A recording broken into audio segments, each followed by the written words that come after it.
Good evening, everyone participating from Asia, such as Pakistan.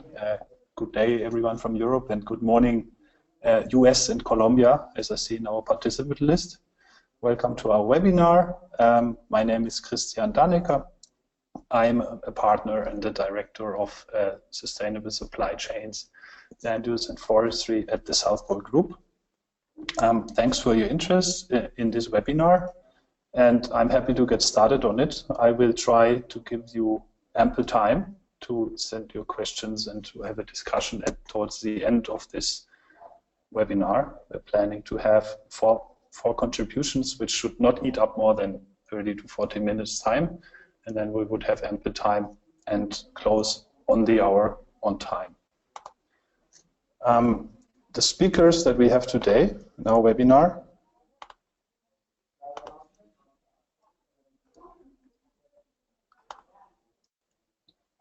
myself. Said, I'm the director of Woods, Land Use and Forestry at South Pole Group. I'm actually based in Colombia myself, but I'm in Switzerland currently. We have my colleague Florian Reimer. He's our practice leader for land use and a GIS expert based in Brazil. And we have Katie McCoy, and she's the head of forest program at the CDP. And we have Timo Leijswierda. He's the director of Forest Global Affairs at UPM, and one of the winners, I must say, of an A grade for forests in the forest report, for timber in the forest report of CDP. He is responsible for sustainability in wood sourcing at the corporate level. What I want to show you quickly is the content of our webinar. I'll just give you a quick overview of who we are and what we do, and what the link to the CDP is specifically. And then I would like to invite Katie to give us the key highlights from the CDP's Global Forest Report. As you might know, this was the first time there were actually scores put out to the CDP Forest Report respondents. And then we have a case study of one of the winners, one of the leaders from UPM, about sustainable forest management at UPM. The fourth person to present is Florian Reimer, and he will present on the Big Chain tool, which is a new tool that has been developed to spot deforestation hotspots for those commodities that haven't been analyzed in detail yet on the journey to become a deforestation-free company or organization. And then, as said, we move into question and answers. You can submit your questions also already during the discussion in writing in the chat, in the question sections, and you can also do that towards the end of the webinar.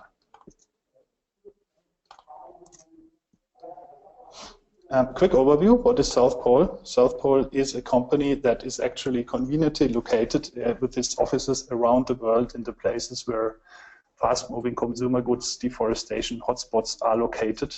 This is actually because we have been working on emission reduction projects since 10 years back in the day when there was still the clean development mechanism. By now, this enables us to work with our partners globally in working on the ground in fixing deforestation issues and water issues for those that are interested in reducing their Scope 3 environmental impacts. We work in 4 different areas. We work on in and around carbon markets, in offsetting, in insetting, which means taking action inside their own supply chain to reduce emissions. We work in renewable energy, helping companies to, for example, attain their goals under the Renewable Energy 100 pledges and similar work. We work in green finance, we operate certain investment funds, and we do a lot of sustainability advisory, one of which is specifically advisory on deforestation-free supply chains, water risk, and corporate water stewardship. And this is what we will focus on today. And I would like to showcase some good examples of corporates that already have walked the talk and contributed with their projects to deliver global positive impact. If you can see here, the overview that our partners, our clients, and ourselves have managed to deliver. For example, we helped in saving more than 15,000 square kilometers of forests and forested land from deforestation. And we have helped to restore quite a good amount of area into forest that has been non-forest before, and this is not only forest activities but also others. What we did with CDP since 2 years is a very successful cooperation where we have worked with CDP as the global partner for water and forest scoring. That means that once some of you participants and other companies disclose their data to CDP, it was analysts from our group that have evaluated your responses and given scores to that company. And we have been doing this for water for 2 years, and we did this for forest for 1 year, simply for the reason that it's the first year this has been done. And as an option, some companies can then request feedback calls or request other follow-up services related to why they scored as they scored, and later on, of course, to work on getting towards A, hopefully. And therefore, we want to help A-listed companies that they remain ahead of the curve in forest and water stewardship. And we want to help those that are on their way there to make it towards the A-list sometime in the future. Some examples are in that area are, for example, L'Oreal, a company that has been scoring very well, and they are very active in attaining a carbon balanced approach, and they do that by focusing on their supply chain, delivering emission reductions and co-benefits in their supply chain together with their providers. Barry Callebaut is doing something similar. They are, of course, focusing on the dairy supply chain. They have been looking at opportunities how to reduce emissions by up to 40% in their supply chain in 5 key markets around the world. There are a couple other examples of companies that we work with, but I will only highlight one more. We work with a tobacco sector client. They were interested in identifying hotspots of deforestation in the production of tobacco, primarily associated actually to drying the tobacco, not necessarily opening new fields. And the work with them was very inspiring and also brought us to develop some of the tools that will be presented by Florian today. But I don't want to keep you more waiting, and I would be happy for Katie to come in and show the key highlights from the CDP Global Forest Report that was launched late last year. Katie? Thank you, Christian, and welcome everybody to today's webinar. So, as Christian said, I'm here to present the key findings from CDP's Global Forest Report, which was launched last December 2016. My name is Katie, I'm the head of the Forest Programme here at CDP, and I'm delighted to be presenting to you today. So here at CDP, as most of you on the line will know, we are a global environmental reporting platform. We send an annual information request on behalf of institutional investors to global companies every year, asking them on the forest program specifically how they are managing and mitigating deforestation risk in both their operations and their supply chains, importantly. And as I say, this year we actually sent our request out to over 800 global companies on behalf of 365 investment institutions with the collective $22 trillion in assets. And we launched this report entitled Revenue at Risk, Why Addressing Deforestation is Critical to Business Success in December, just gone, in December 2016. And I'm going to summarize today the findings from over 200 companies who responded to this request for information.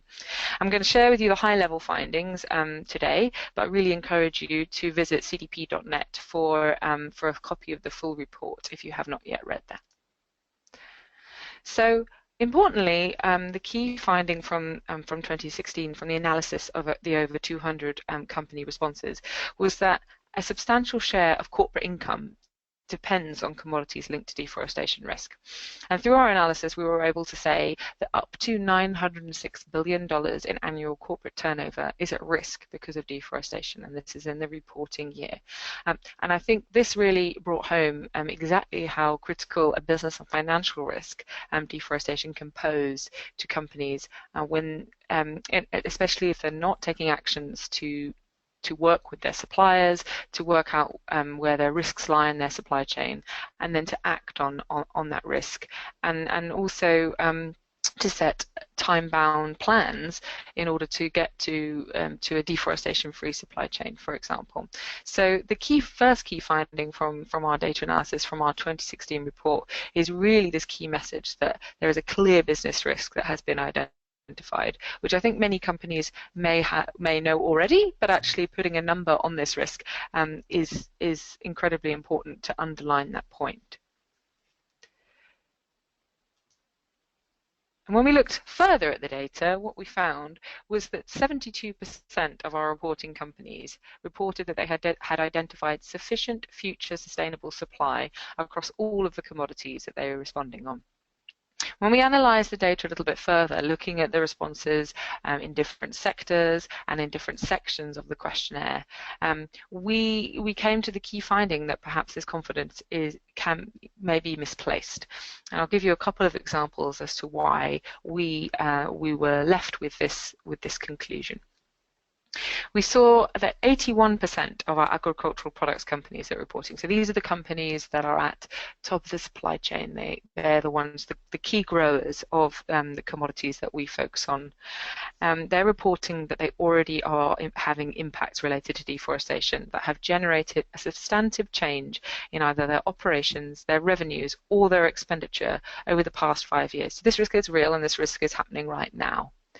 And when we looked sort of at companies that were perhaps further down the supply chain, we saw that only 42% had evaluated the impact of the availability or the quality of these commodities on their growth strategies over the next 5 or more years.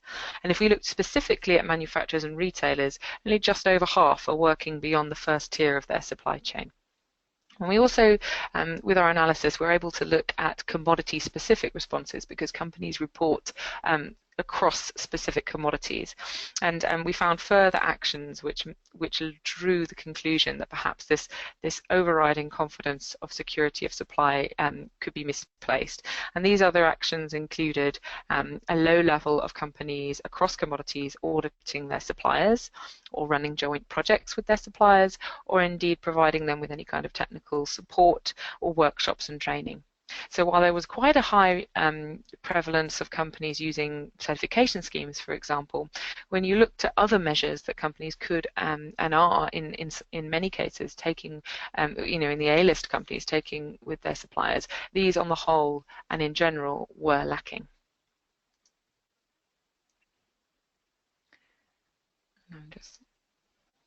Okay. So it's not all doom and gloom, so I wanted to bring out a couple of the positive findings from the 2016 report, and these are really linked around why companies should be taking action. And clearly the headline here is that action is really linked to more opportunity, more business opportunity. I've just got a couple of examples to lend you here. So companies with board level oversight of this issue of deforestation at the board level have found it easier to see business opportunities, and you can see the difference there between companies that have board level oversight recognizing opportunities at 92%, so the vast majority, and those with no board level oversight recognizing a lot less opportunity when it comes to sourcing sustainable commodities. And really what this is saying is that actually those companies who have this issue embedded at the board level, who are driving change from the top, arguably are taking greater advantage of the opportunities available with sustainable sourcing. And we were further to add to this point around action being linked to more business opportunity, we found that manufacturers and retailers that are working with their suppliers, which is a key ask, which I will come to at the end. So those manufacturers and retailers that are working with their suppliers, that report to be working there with their suppliers, are recognizing more opportunities. And this is a huge difference between those manufacturers and retailers that work with their suppliers and recognize opportunities at 94%, and those that do not work with their suppliers, how many opportunities they are recognizing. Clearly going to demonstrate that working with your supply chain can really open the door for you, not only in terms of managing your risk, but also in terms of taking advantage of those business opportunities associated with sustainable sourcing. So, as Christian mentioned, for the first time this year, CDP's Forest Programme published the scores achieved by requested companies that responded publicly to our 2016 Forest Information Request. And a total of 175 companies were scored by South Pole Group, our colleagues at South Pole Group, who, as Christian mentioned, are our global forest scoring partner. In fact, the first global forest scoring partner we have had on the Forest Programme at CDP. And if you can look at the slide now, you can see that overall there were 8 companies at leadership level, so they received the A band for the timber commodity, 2 A-listers for palm oil, and 1 for cattle and 1 for soy. We can provide further details of our scoring methodology, which are all available publicly on the CDP website. But I think what is interesting to note here is that the average per commodity, you see that for cattle, palm, and timber, the average is a B, or B minus in the case of cattle, and that's a management level score. And for soy, it's C, which is an awareness band. And this, if you bring also, excuse me, with cattle products, you can see that those scores are slightly lower than palm and timber, which follows a global trend for companies taking more action to date on timber products and palm oil products. These are the forest scores sector averages, forest scores by sector averages. So we can see here that actually when we look at companies in consumer durables, household and personal products, the average score across commodities is B. When we look at companies in the retailing sector, C tends to be the average score across commodities. So this really demonstrates that there is a variation between sectors, and not all sectors are equal when it comes to their progress on deforestation. So finally, I want to leave you with what was the key message at the end of our report, which is really a call to action. We are asking companies to take 3 steps, or to take 3 actions following the findings of our report. And these all centre, as you can see on the screen, 1 around transparency and disclosure from suppliers. Now, arguably, the biggest risks and greatest opportunities are to be found in the supply chain. And companies should ask their suppliers to disclose relevant information and collaborate with them to implement change at scale. At CDP, this can now be done through our CDP Forests supply chain platform, which is brand new for 2017. We also ask companies to bring deforestation into the boardroom. As I was highlighting earlier, the level of opportunity, that business opportunities that can be seen, is much greater when deforestation is taken to the top level of the company. We also ask companies to work cross-sectorally to find solutions to this problem. And addressing the barriers to securing sustainable deforestation-free commodities is going to involve working across sectors, but also with customers, with governments, and with civil society. So I will leave it there, and I look forward to questions at the end. Thanks very much, Katie. And I couldn't agree more that taking action is inherently linked to taking opportunities in your hand, getting opportunities materialized, and getting emission reductions and co-benefits developed delivered at lower costs than what might be the case in Scope 1 and 2. So with no further comments by my side, I'm happy to pass over to Timo to show how UPM managed to score A. Thank you, and good afternoon from Finland. This is Timo Lehesvirta speaking, and I will demonstrate how UPM works in sustainable forest management in UPM in 15 minutes.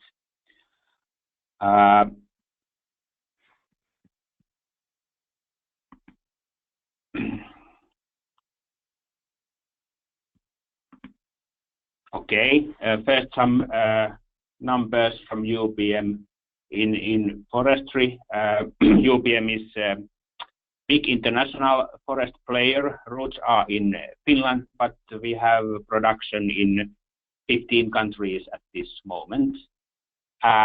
We have 3 own nurseries, 2 in Uruguay and 1 in Finland.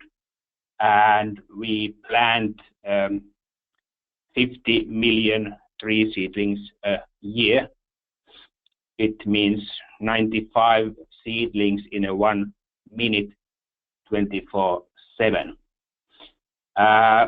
We deliver globally 27 million cubic meters wood to UPM mills annually, and that means 1 timber truck to the mill gate in 1 minute, 24/7. And Finland is very important in our wood sourcing strategy, and most of the wood comes from private forest owners, and Finland is country of smallholders, and we have roughly 30,000 wood trade transactions done with private forest owners every year in Finland. 84% is the proportion of forest management certified wood in total at corporate level at this moment.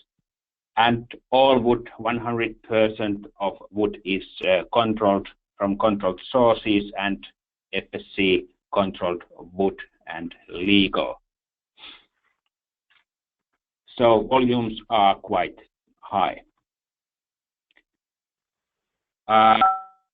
Demonstrating that UPM wood production and sourcing is based on 2 different ways to produce wood. In the north and in Finland, we have semi-natural forests where native indigenous tree species are commercial tree species for industry purposes. And this semi-natural forest management is the way of doing in Finland. When we go to Uruguay, where we have eucalyptus tree plantations, the question is about exotic tree species from Australia, and totally different kind of way to produce wood compared to this northern example. But in these 2 very different ways to produce wood, we have just the same targets, which are linked to planet level sustainability questions. And we are using 5 main indicators to monitor, to guide, to follow, and to train people in UPM strategy. And wood is, of course, one of the most important ones, because wood is the main raw material in UPM products and renewable solution. Then there are 3 most important environmental topics, global level issues, climate, water, and biodiversity, which are integrated into our forest management strategy. And then 5th is people and society.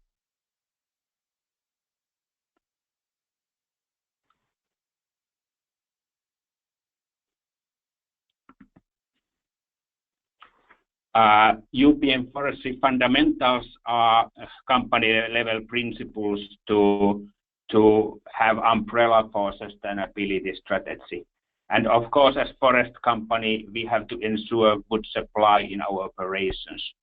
And one of the most important principles and messages from UPM side is that we say no to tropical hardwood in our strategy. Where we have forest management plans in place, we maintain forest as carbon sinks in Finland and in Uruguay. In Finland, as I said, we are using indigenous native tree species, and those trees are living without the forestry is based on no conversion policy.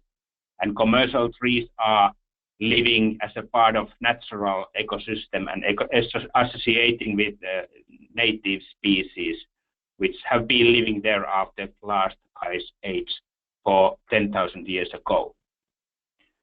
In Uruguay, eucalyptus plantations are established on degraded grasslands, and then especially carbon impact is sinking impact is huge compared to previous land use, cattle grazing. Water protection is one key in our sustainable forest management, and biodiversity as a basis for new sustainable bioeconomy. Biodiversity, life on the earth, where we are having company strategy to where the focus is on, of course, on trees, but then all other species, forest-related species, are potential basis for the future, also economically. And stakeholders, we can't. We are living with stakeholders, and sustainable forest management is everyday dialogue with local communities and people. NGOs are sitting every day on the same tables when we are developing forest standardization and other developments. And of course, forest owners, authorities, and researchers are very important stakeholders to UPM. We can't achieve anything alone.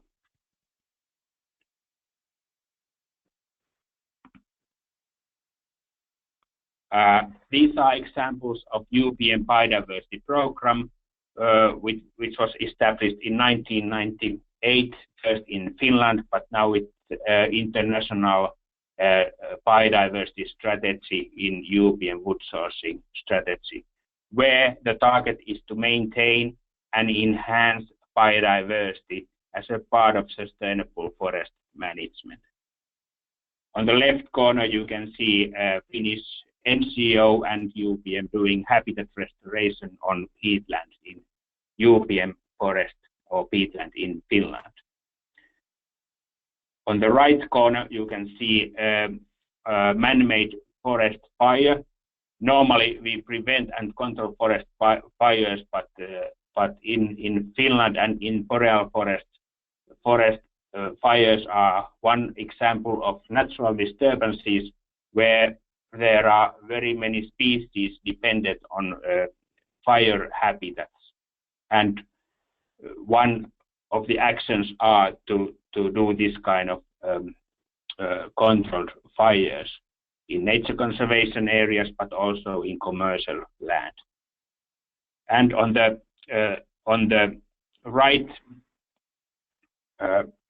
below, you can see cappuccino bird in Uruguay grasslands as an indicator species, and we are working with Aves Uruguay, which is one threatened species in protected grassland habitats in Uruguay.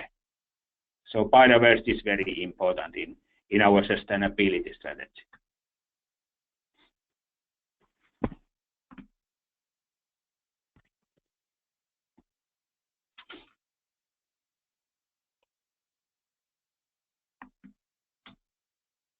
Then waiting that slides go on. So this is example of Finnish commercial forest, which is mosaic and demonstrating that we have protected small-scale biodiversity hotspots in commercial landscapes in the north. So there are very many environment types which are strictly protected, and this is demonstrating a typical commercial forest land which is in commercial use, but there are valuable habitats which are out of forestry, set aside, and strictly protected.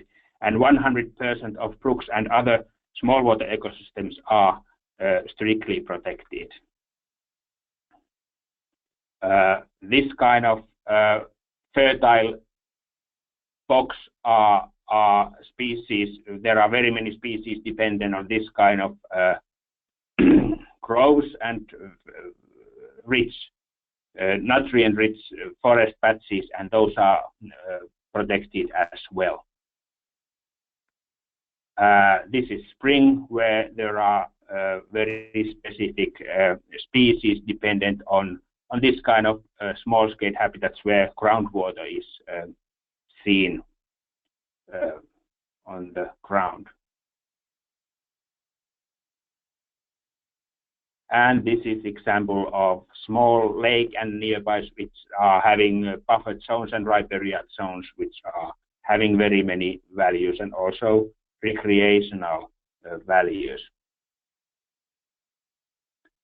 And rocky patches and fertile box and this kind of different peatland habitats which are all protected. Such showing the idea how we have done this kind of valuable habitat inventories, and these all are in electronic maps, and because we are doing harvesting 24 hours a day, and at this moment there is snow covering the land and very dark, and there are huge number of harvesters harvesting Finnish forest at this moment during this webinar. So it's important that these habitats are found beforehand and on the maps.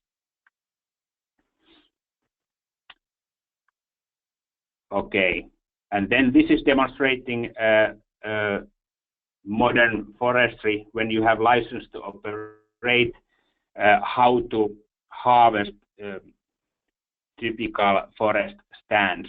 The idea is to change commercial forest landscape step by step to be more like natural forest. And the question is about several main targets, where one target is to get more diverse forest structure by leaving retention trees and tree groups. And the idea to leave this kind of retention trees means also that you, in a long run you will get more dead wood in commercial forest. And decaying dead wood is one of the most important elements for biodiversity in all forest ecosystems on this planet. In Finland, roughly 20% of forest species are dependent on dead wood in different ways. Most of the species are fungus and insects, but then well-known species are some woodpeckers or bats and other hole nesting species as an example. So retention tree groups, a single tree species and existing deadwood are safeguarded in operations. And every time when we harvest, we plant again. It has been in Finnish legislation more than 100 years. And if you harvest, you have to regenerate. It's in the law.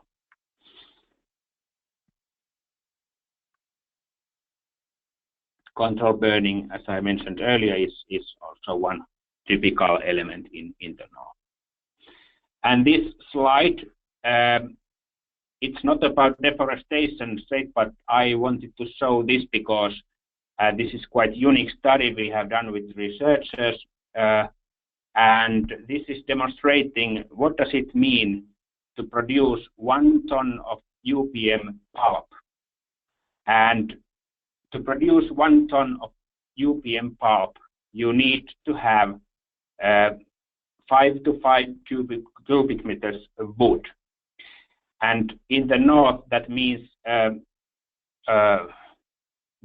you have to have roughly 10 to 11 trees for 80 years, because we are in the very north and rotation is very long because of cold climate. You have to wait for a long time. We need for 80 years and these 11 trees. And these 11 trees finds carbon more than 400 kilos during their life before those are harvested.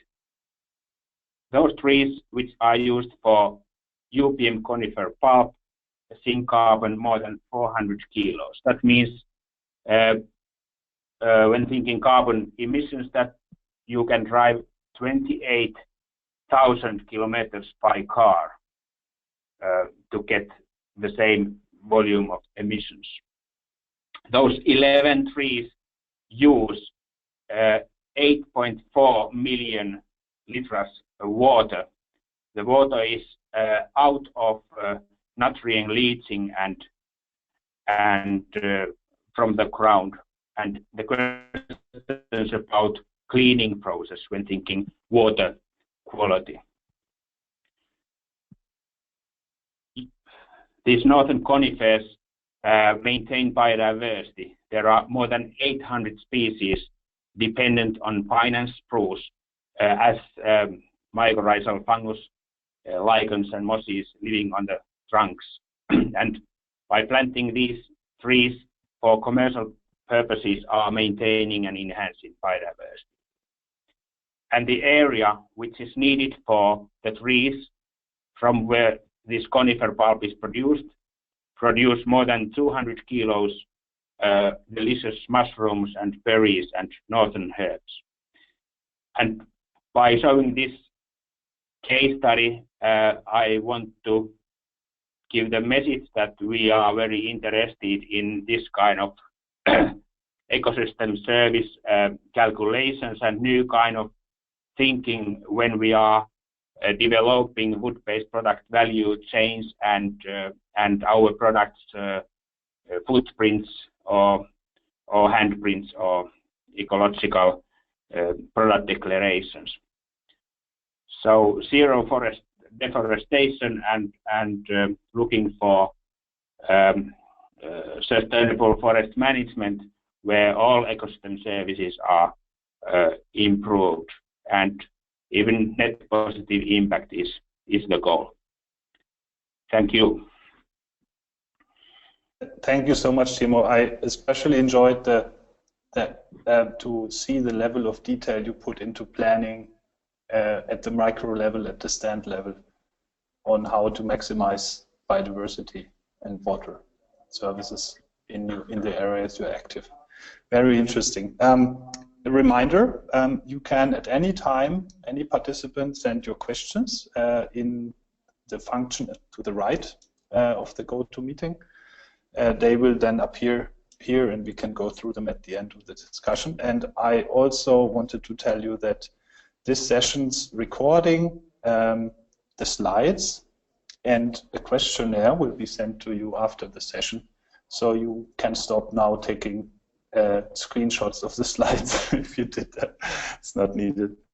And now I want to move over into, I go 2 steps back. We have seen how much action can be taken to keep at zero deforestation and forest quality enhancement by UPM, but in a lot of other commodities, lots of companies are still stuck at actually find out what's going on the ground because they might have a very complex supply chain and work on other commodities might not have that old tradition of certification such as timber has.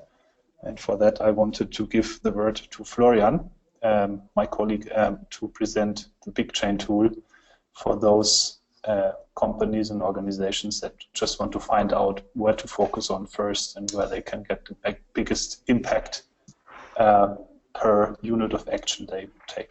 Florian? Yes, thank you very much, Christian, and thank you to the previous presenters. The introduction was so good that I can directly move to the next slide.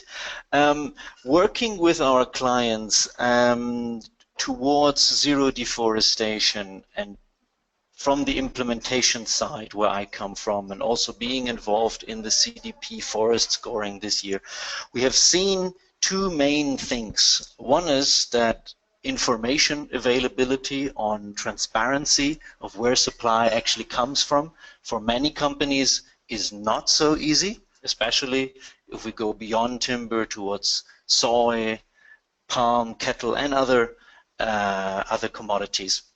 And the second one is that zero deforestation can be such a complex challenge as sustainability in general that it can appear a mountain that is very hard to climb.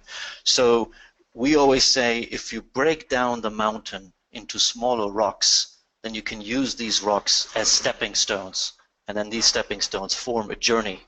And this is what we're trying to show with this slide, how we imagine important parts of a journey towards zero deforestation. And you see those with the round points with the arrows that go from the left to the right. And transparency, to know your supply, to have that intelligence, is the key basis for everything that you want to plan and do and take action. And then later you want to know where you're most risk exposed, in this case for deforestation. This is the part for which I will dive into in more detail with the big chain tool. But just to finishing here, once you have risks mapped, you have a priority list that you can address with actions, with new supplier requirements, with engagement to your suppliers, obviously, and you can start implementing change and rolling that out through your supply chain, and not only your tier 1 suppliers, but down to the tier 2 and 3, arriving at the farmers and producers. And then we should obviously monitor our progress and how we're doing. We should observe things in a systematic way and then see how are we doing. Have we achieved our objective? Is it 2020 and we have zero deforestation, or do we need new goals and monitor them and pursue them ambitiously? So with the big chain tool, we trying to go at the early part of supply chains where a lot of information is missing in order to map those risks where priority action is needed. We launched the big chain tool in December 2016. It was co-developed with the European Union grant funding of the EU Climate Kick. And a strong model inside of it is based on geographic information systems to go to local regions where commodities actually come from and how the forest impact is actually looking in that region for different forest types, for protected areas, and how is it related to your suppliers and their production regions. I'm going to go in more detail there. So we're not having only maps, but Big Chain tool delivers an integrated report that includes tables, figures, maps, and a lot of units. And it does so rapidly. Our current benchmark is 10 business days after we have the input data from the client. And it does so with quite limited input data. So it does take people along when they have limited visibility to the lower tiers of suppliers. Our inspiration was a similar tool that South Pole has successfully developed and marketed since years, which is for financial investors and called the Carbon Asset Screener, which tool automatically calculates the carbon footprint of an investment portfolio. Investors would only need to upload their stock listed titles, and the tool automatically calculates greenhouse gas footprint of the portfolio. This was our inspiration. So we have several modules that analyze data and that go into that finalized report. That is geographic data, GIS, then an investigation module that is related to drivers of deforestation in a certain region to a certain commodity. How sustainable is a production locally, or how strong is it actually destructive for forests? That can include parts of certification, elements of best practice already implemented, or publicly available data that a certain agriculture production is a strong driver of forest damage.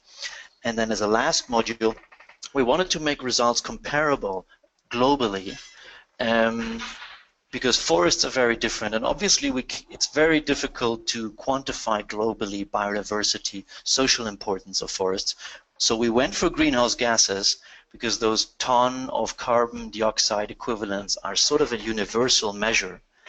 And with that, we can represent the difference between open forests and dense forests in different regions of the world. This tool covers forests globally, and the greenhouse gas module is based on a forest carbon simulator that South Pole previously developed for the World Bank and is now in use for World Bank forestry projects. These modules go together, feed into the database and the automated report. There is an expert review of a senior land use expert still looking at the data and the report and making adaptations, and then the final output report is the deliverable package. Diving a bit more in detail, what is needed for people who want to get this analysis and what they're actually getting out of it. We try to keep input requirements as low as possible, knowing how we want to make this tool a part of the early journey to map risk, where you might not be knowing so much about the lower supplier levels locally. So what this tool does is works with a production impact zone that is located around the warehouses, collection and processing points for the commodity in question. In many places of the world, the boundaries of farms, locations of farmers are not well known. There's tenure issues and things are not well recorded. But what is easier to record is a palm oil mill, a cattle slaughterhouse, a timber sawmill, or other collection drying points that gather the agricultural raw material but are fed by a certain radius, a certain, you could also say, raw material catchment around them. And these form the production impact zone and our geographical domain for analysis. And the second, what client only need to provide for us is the quantity of the commodity in question that they're purchasing from that country, which they usually have. Otherwise, if these two informations are not available, we have a standardized approach to help a client to obtain this information as well, and bring them to that readiness to apply the tool. So what can people actually get out of the tool, of the report? The report is always focused for one commodity for one country in order to allow for a neat and specific reporting. We can obviously do several commodities from a single country, and we're very happy to do several countries. We can aggregate reports, but we focus each report on a commodity per country in order to allow for that specific reporting to dissect and disaggregate the supply chain. So the report will entail the forest dynamics of the project impact zone. How much open forest and dense forest do we have in hectares? What is the average carbon stock of these different forest types? And what is the overall deforestation of forest loss in hectare that has occurred there in the last 10 years at an annual resolution? Secondly, what is the forest impact that is in hectare that is related to the commodity in question and also the volume of that commodity purchased by our client? In other words, what is the deforestation directly contained in your supply chain? And we disaggregate that and we make it relevant to your supply chain. And thirdly, as I said, to have this universal measure, the greenhouse gas emissions related to the hectares of deforestation of different forest types that relate directly to your supply chain. On top of that, the maps, everything in maps, figures and tables that are easy to understand on a few pages. Wrapping up already, I wanted to give a little bit of an outlook. What can we do and help clients with when risks are mapped? As Christian already mentioned, we come from a project development and implementation side, so we have a large experience in action on the ground, implementing change actually. So you might want to go down to that top risk locations and find out facts on the ground and get more detail. You might want to plan priority actions to implement immediately, and then roll out that monitoring and reporting system that allows to give you that full transparency and intelligence to then plan and benchmark your actions and track your progress along as you go. We're working already on those issues with some of our clients, and what is particularly fascinating to me is that there is a growing movement towards verification of zero deforestation pledges, of their tracking the progress and achievement of them, because 2020 is around the corner. Some pledges are for 2030. We know the standard systems of certification for a particular commodity from particular farmers, but how does that a large organization with a global supply chain that is consumer facing and is not directly controlling supply, how could a certification of zero deforestation for such a company look like? We're working on that already with our clients and making them basically verification ready for zero deforestation with the monitoring system, improve, observe and improve to get to that verified zero deforestation so you can say that you achieved your pledge. I think I give over back to you, Christian. Thank you very much for your attention. Thank you, Florian. Thanks, everyone. And I will try to pull it together a little bit and put some conclusions to this. And then I see that there were already questions coming in, and then I will direct those to the right people. So I guess we have seen from the CDP that there is room for improvement in forest stewardship, that we have seen the outside timber, there are very few A ratings, and that therefore maybe the confidence in supply safety is yet misplaced. For example, I noted down two key numbers. One was that only 42% of the respondents actually evaluated the impact, and 50% went up more beyond one tire in the supply chain. So there's room for improvement. There's a lot of work to be done. Florian's main message could be that there is now tools available to map out very complex multi-tier supply chains and prioritize risk areas that you might want to focus on first to take action. And then I also wanted to take away from UPN again. I think there's a very well thought through, detailed approach to putting forests as a multi-services deliverer that is clearly beyond timber. And I especially appreciate that also this approach is being transferred into countries, into Uruguay, and hopefully to other countries that can take these practices as best practice example. There were some questions coming in. Florian, get ready, because there's lots of for you. Two maybe related questions. One is, how big is the radius that you use for the production impact zone? And the second one, can we further nail down the quantity of commodity from the country at a sub-national level, for example, the state or district level within the country? Hi. Both things are adaptable. So the radius should represent the distance from which the collection point, warehouse, processing plant is being fed by agricultural inputs. We realize that a simple radius is not always the best geometric representation of that. And Big Chain Tool is an active development to also address something that could be understood better as a raw material catchment that follows transport lines, roads, and so forth. The radius is completely flexible, and we discuss it with our client based on their understanding, and we can make a standard suggestion, but we would follow the wish and best intelligence of our client. So that to the radius. And disaggregation on a national level, absolutely.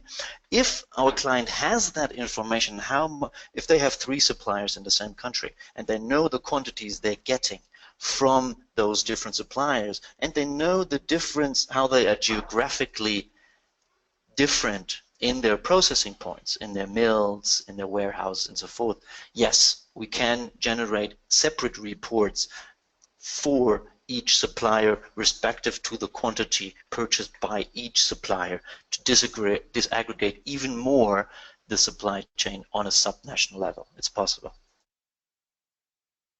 And probably very useful in the case of for example, Indonesia, which might have very different deforestation drivers or ecosystems on the different islands. I have a question for Katie. Thank you very much for this very interesting webinar. Pleasure. The question is, what are the top risks that corporations actually face with regards to forest reporting? Can you name a couple of these? Sure, absolutely. Great question. I mean, broadly speaking, a lot of the risks that are reported to us fall into kind of three broad categories. The first would be reputational kind of parameters. So this could be anything from negative media coverage, consumer market campaigns. We also have, regulatory drivers of risk. So this could be anything from international law and bilateral agreements to national legislation against illegal timber, for example, which is actually quite common across the world, and as governments look to other commodities, how they can legislate against illegal commodities entering their jurisdictions, that may indeed be on the rise. And then finally, kind of risks driven by physical parameters. So these might be things like, these will be things affecting the crop on the ground. So we might think about forest fires or, a loss of ecosystem services that are associated with deforestation. So I would say that broadly they're in those three areas. Excellent. And there's one more question for Timo, for UPM. It is, how much do we focus on certification only, or what is the next steps beyond that? And from my side, maybe to add to this, I know that FSC, PEFC are out there. Are they enough, or do you add additional rules to the game? Good question, thank you. So, when thinking the role of forest certification when promoting sustainability in general, from companies to private sector, I think it's the best one. Forest certification is still and will be the best way to promote sustainability in general in the situation where 10 to 11% of forest on the earth are certified by some scheme.